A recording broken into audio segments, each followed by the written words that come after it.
Hello friends, आज मैं आपके लिए कहानी लेकर आई हूँ। उसका नाम है मेरे संग की औरतें। चलिए शुरू करते हैं कहानी। आखिर क्या है इस कहानी में। मेरी एक नानी थी, जाहिर है, पर मैंने उन्हें कभी देखा नहीं। मेरी माँ की शादी होने से पहले ही उनकी मृत्यु हो गई थी।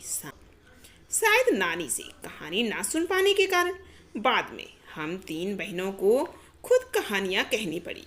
नानी से कहानी भले ना सुनी हो, नानी की कहानी जरूर सुनी और बाद में जाकर उसका असली मर्म भी समझ में आया। पहले इतना ही जाना कि मेरी नानी पारंपरिक अनपढ़ और परदानसी औरत थी, जिनके पति शादी के तुरंत बाद उन्हें छोड़कर बैरिस्ट्री पढ़ने बिलाई चले गए थे। कैम्ब्रिज विश्वविद्यालय से डिग्री लेकर जब वे लौटे और बिलायती रीति रिवाज के संग जिंदगी बसर करने लगे तो नानी के अपने रहन सहन पर उसका कोई असर नहीं पड़ा। न उन्होंने अपनी किसी इच्छा आकांक्षा या पसंद नापसंद का इजहार पति पर कभी नहीं किया। पर जब कम उम्र में नानी ने खुद को मौत के करीब पाया तो 15 वर्षीय इकलौती बेटी मेरी माँ की शादी की फिक्र ने इतना डराया कि वे एकदम मुंह जोर हो उठी। नाना से उन्होंने कहा कि वे पर्दे का लिहाज छोड़कर उनके दोस्त स्वतंत्रता सेनानी प्यारेलाल शर्मा से मिलना चाहती हैं। सब दंग हैरान रह गए। इस पर्दानशी औरत ने पराए मर्द से क्या खुद अपने मर्द से मुंह खोलकर बात नहीं की थी। आखिरी वक्त में अजनबी से क्या कहना चाह सकती है। पर नाना ने वक्त की कमी और मौके की नजाकत की लाज रखी। सवाल जवाब में वक्त बर्बाद करने के बजाय फौरन जाकर दोस्त को लिवा लाई और बीवी के हुजूर में पेश कर दिया। अब जो नानी ने कहा वह और भी हैरत अंगेज था। उन्होंने कहा, वचन दीजिए कि मेरी लड़की के लिए बर आप तय करेंगे। मेरे पति तो साहब हैं और मैं नहीं चाहती मेरी बेटी की शादी साहबों के फरमावरदार से हो। आप अपनी तरह आज़ादी का सिपाही ढूंढकर उसकी शादी करवा दीजिएगा। कौन कह सकता था कि कभी अपनी आज़ादी से पूरी तरह बेखबर उस औरत के मन में देश की आज़ादी के लिए ऐसा जुनून होगा। बाद में मेरी समझ में आया कि दरअसल वे निजी जीवन में भी काफ़ी आज़ाद ख्याल रही होंगी। ठीक है, उन्होंने नाना की जिंदगी में कोई दखल नहीं दिया, ना उसमें साझेदारी की, पर अपनी जिंदगी को अपने ढंग से जीती जरूर रही। पारंपरिक घरेलू उबाऊ और खामोश जिंदगी जीने में आज के हिसाब से क्रांतिकारी चाहे कुछ ना रहा हो, दूसरे की तरह जीने के लिए मजबूर ना होने में असली आज़ादी कुछ ज़्यादा ही थी। खैर, इस तरह मेरी माँ की शादी ऐसे पढ़े लिखे होनहार लड़के से हुई जिसे आज़ादी के आंदोलन में हिस्सा लेने के लिए अपराध में ICS के इम्तिहान में बैठने से रोक दिया गया और जिसकी जेब में पुश्तैनी पैसा ढेला एक नहीं था। माँ बेचारी अपनी माँ और गांधी जी के सिद्धांतों के चक्कर में सादा जीवन जीने और ऊंचे ख्याल रखने पर मजबूर हुई। हाल उनका यह था कि खादी की साड़ी उन्हें इतनी भारी लगती थी कि कमर चनखा खा जाती।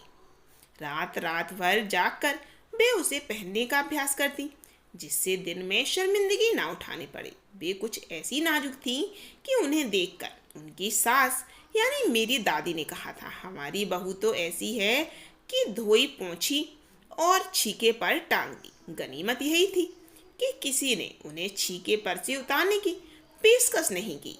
क्यों नहीं की? उसकी दो वजह थी। पहली यही कि हिंदुस्तान के तमाम बाशिंदों की तरह उनके ससुराल वाले भी साहबों के खासे अभिभूत थे और मेरे नाना पक्के साहिब माने जाते थे। बस जात से वे हिंदुस्तानी थे, बाकी चेहरे मोहरे रंग ढंग पढ़ाई लिखाई सब में अंग्रेज थे। मजे की बात यह थी कि हमारे देश में आज़ादी की जंग लड़ने वाले ही अंग्रेजों के सबसे बड़े प्रशंसक थे। गांधी, नेहरू हों या मेरे पिताजी के घर वाले, भले लड़का आज़ादी की लड़ाई लड़ते लड़ते जेब खाली और शोहरत सिर करता रहे, दबदबा उसके साहिबी ससुर का ही था। एक आन वान शान वाले साहब ने उनके सिर फिरे लड़के को अपनी नाजुक जान लड़की सौंपी। उससे रोमांचक क्या कोई परिकथा होती? नानी की सनक भरी आखिरी ख्वाहिश, आना की रजामंदी। बेरोमांचक उपकथाएं थीं जो कहानी के तिलिस्म खूबसूरती, नजाकत, गैर दुनियादारी के साथ ईमानदारी और निष्पक्षता कुछ इस तरह घुली मिली थी कि वे परिजात से कम जादुई नहीं मालूम पड़ती थी। उनसे ठोस काम करवाने की कोई सोच भी नहीं सकता था। हाँ, हर ठोस और हवाई काम के लिए उनकी जवानी राय जरूर मांगी जाती थी और पत्थर की लकीर की तरह निभाई भी जाती थी। बचपन में ही मुझे इस जुमले का भावार्थ समझ में आ गया था, जब देखा था कि हम बच्चों की मामलात परवरिश के मामले में माँ के सिवा घर के सभी प्राणी मुस्तैद रहते थे। दादी और उनकी जिठानियाँ ही नहीं, खुद मर्द जात पिताजी भी। पर ठोस काम न करने का यह मतलब नहीं था कि माँ को आज़ादी का जुनून कम था। वह भरपूर था। वह अपने तरीके से वे उसे भरपूर निभाती रहीं। जाहिर है कि जुनून आज़ादी का हो तो उसे निभाना भी आज़ादी से चाहिए, जिस तिस से पूछकर, उसके तरीकों से नहीं, खुद अपने तरीके से। मैंने अपनी माँ को कभी भारतीय माँ जैसा नहीं पाया। न उन्होंने कभी हमें लाड़ किया, न हमारे लिए खाना पकाया और न अच्छी पत्नी बहू होने की सीख दी। कुछ अपनी बीमारी के चलते भी वे घरबार नहीं संभाल पाती थी, पर उसमें ज़्यादा हाथ उनकी अरुचि का था। उनका ज़्यादा वक्त किताबें पढ़ने में बीतता था, बाकी वक्त साहित्य चर्चा में या संगीत सुनने में, और ये वे सब बिस्तर पर लेटे लेटे किया करती थी। फिर भी जैसा मैंने पहले कहा था, हमारे परंपरागत दादा दादी या उनकी ससुराल के अन्य सदस्य उन्हें न नाम धरते थे और न उनसे आम औरत की तरह होने की इच्छा करते थे। उनमें सबकी इतनी श्रद्धा क्यों थी, जबकि वह पत्नी, माँ और बहू के किसी प्रचारित कर्तव्य का पालन नहीं करती थी? साहिबी खानदान के रोग के अलावा मेरी समझ में दो कारण आए। वे कभी झूठ नहीं बोलती थी और वे एक की गोपनीय बात को दूसरे पर जाहिर नहीं होने देती थी। पहले के कारण उन्हें घर वालों का आदर मिला हुआ था और दूसरों के कारण बाहर वालों की दोस्ती। दोस्त वे हमारी भी थी। माँ की भूमिका हमारे पिता बाखूबी निभा देते थे। मुझे याद है कि बचपन में भी हमारे घर में किसी की चिट्ठी आने पर कोई उससे यह नहीं पूछता था कि उसमें क्या लिखा है, भले वह एक बहन की दूसरे के नाम क्यों ना हो, और माँ यह जानने को बेहाल हो कि बीमारी से वह उबरी या नहीं। छोटे से घर में 6 बच्चों के साथ सास ससुर आदि के रहते हुए भी हर व्यक्ति को अपना निजत्व बनाए रखने की छूट थी। इसी निजत्व बनाए रखने की छूट का फायदा उठाकर हम 3 बहनें और छोटा भाई लेखन के हवाले हो गए। लीक से खिसके अपने पूर्वजों में माँ और नानी ही रही होती तो गनीमत रहती, पर अपनी एक परदादी भी थी जिन्हें कतार से बाहर चलने का शौक था। उन्होंने व्रत ले रखा था कि अगर खुदा के फजल से उनके पास कभी 2 से ज़्यादा धूतियाँ हो गईं तो वे तीसरी दान कर देंगी। जैन समाज में अपग्रह की सनक बिरादरी बाहर हरकत नहीं मानी जाती है, इसीलिए वहाँ तक तो ठीक था। पर उनका असली जलवा तब देखने को मिला जब मेरी माँ पहली बार गर्भवती हुई। मेरी परदादी ने मंदिर में जाकर मन्नत मांगी कि उनकी पतोह का पहला बच्चा लड़की हो। यह गैर रवायती मन्नत मांग कर ही उन्हें चैन नहीं पड़ा। उसे भगवान और अपने बीच पोशीदा रखने के बजाय सरेआम उसका ऐलान कर दिया। लोगों के मुंह खुले के खुले रह गए। उनके फितूर की कोई वाजिब वजह ढूंढे न मिली। यह भी नहीं कह सकते थे कि खानदान में पुश्तों से कन्या पैदा नहीं हुई, इसीलिए माँ जी बेचारी कन्यादान के पुण्य के अभाव को पूरा करने के चक्कर में थी। क्योंकि पिताजी की ही नहीं, दादाजी की भी बहनें मौजूद थीं। हाँ, पहला बच्चा हर बहू का बेटा होता रहा है। खैर, माँ जी ने अपनी तरफ से कोई सफाई नहीं दी, बल्कि बदस्तूर मंदिर जाकर मन्नत दोहराती रही। पूरा नुक्कड़ गांव जानता था कि माँ जी का भगवान के साथ सीधा साधा तार जुड़ा हुआ है। बी तार का तार, इधर वह तार खींचती, उधर टन से तथास्तु बजता। मेरी दादी तो पहली मर्तबा में ही तैयार हो गई थी कि गोद में खेलेगी तो पोती, पर माँ की आरजू किस कदर रंग लाएगी उसका उन्हें भी गुमान ना रहा होगा। लड़की की गैरवाजिब जुस्तजू सुन।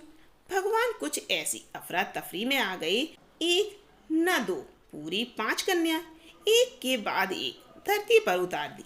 भगवान को क्या कहें, माँ जी के सामने तो नामी चोर भी अफरा तफरी में आ जाते थे।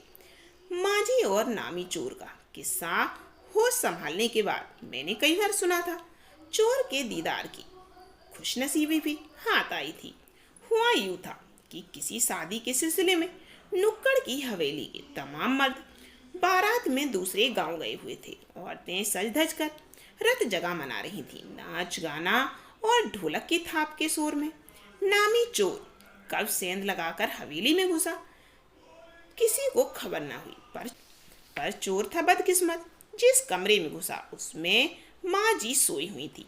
औरतों के शोर से बचने को वे अपना कमरा छोड़ दूसरे कमरे में सोई थी, और चोर बेचारा तमाम जुग्राफिया दिमाग में बिठला कर उतरा था। उसे क्या पता था कि इतनी बड़ी बूढ़ी पुरखिन जगह बदल लेगी।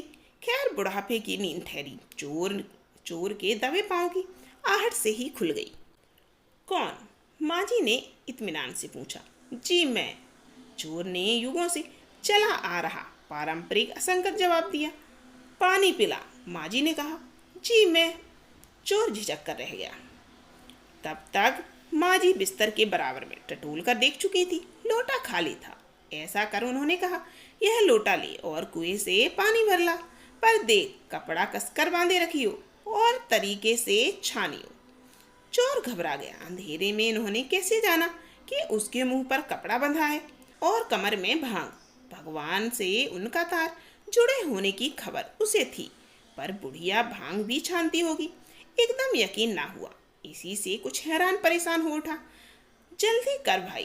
तभी माँ जी ने कहा, बड़ी प्यास लगी है। पर मैं तो चोर हूँ। मारे घबराहट और धर्म संकट के चोर सच कह गया। हुआ यह है, माँ जी ने कहा, प्यासे को पानी तो पिला, पर देख मेरा धर्म ना बिगाड़ियो। लोटे के मुंह से कपड़ा ना हटाइयो, हाथ रगड़ कर धो लीजो और पानी कपड़े से छान कर भरियो। आप चोर के हाथ का पी लोगी? कहा ना, रगड़ कर धो लीजो। सब नाच गाने में लगे हैं। तेरे और भगवान के सिवा कौन धरा है जो पिलाएगा? भगवान वहीं कहीं इसके बराबर में धरे हैं। सुनकर चोर कुछ ऐसा बकाया, लोटा उठाकर चल दिया। पूरी एहतियात के साथ पानी भरकर लौटा तो पहरेदार ने धर दबोचा। कुएं पर देख लिया गया था। तब माँ जी ने लोटे का आधा पानी खुद पीकर बाकी चोर को पिला दिया और कहा, एक लोटे से पानी पीकर हम माँ बेटे हुए। अब बेटा, चाहे तू चोरी कर चाहे खेती, बेटा बेचारा किस लायक रह गया होगा। सो रोमांचक धंधा छोड़ खेती से लगा। सालों साल लगा रहा। जब मैंने उसे देखा तो बड़ा भला मानुष बूढ़ा लगा। मुझे डरा डरा हैरान सा। अब खानदानी विरासत कहिए या जीवाणुओं का प्रकोप, उन दो सनकी बुढ़ियों के बीच में अच्छी फंसी। एक तरफ माँ जी के चलते अपने लड़की होने पर कोई हीन भावना मन में नहीं उपजी, दूसरी तरफ नानी के चलते देश की आज़ादी को लेकर नाहक रोमानी ही रही। 15 अगस्त 1947 को जब देश को आज़ादी मिली थी, या कहना चाहिए जब आज़ादी पाने का जश्न मनाया गया, तो दुयोग से मैं बीमार थी। उन दिनों टाइफाइड खासा जानलेवा रोग माना जाता था। इसीलिए मेरे तमाम रोने धोने के बावजूद डॉक्टर ने मुझे इंडिया गेट जाकर जश्न में शिरकत करने की इजाज़त नहीं दी। चूँकि डॉक्टर अपने नाना के परम मित्र, उनसे ज़्यादा नाना थे, इसीलिए हमारे पिताजी जो बात बात पर सत्ताधारियों से लड़ते फिरते थे, चुप्पी साध गए। मैं बदस्तूर रोती कलपती रही। क्या कोई बच्चा इकलौती गुड़िया के टूट जाने पर रोया होगा? मेरी उम्र तब 9 बरस की ही थी। इतनी छोटी नहीं कि गुड़िया से बहलती और इतनी बड़ी नहीं कि डॉक्टरी तर्क समझती। तंग आकर पिताजी मुझे ब्रदर्स करामजोग उपन्यास पकड़ा गए। किताबें पढ़ने का मुझे मिराग था। सो अब कुछ देर बाद मैंने देखा कि पिताजी को छोड़कर घर के बाकी सब प्राणी पलायन कर चुके हैं और पिताजी दूसरे कमरे में बैठे अपनी किताब पढ़ रहे थे। तो रोना धोना छोड़कर मैंने भी किताब खोल ली। एक बार शुरू कर लेने पर उसने मुझे इतनी मोहलत नहीं दी कि दोबारा रोना शुरू करूं। कि प्लीज़ इस कहानी का आगे का भाग जरूर सुनिएगा। और प्लीज़ आपसे रिक्वेस्ट है कि आप लोग वीडियो को पूरी देखिएगा और लाइक जरूर कीजिएगा।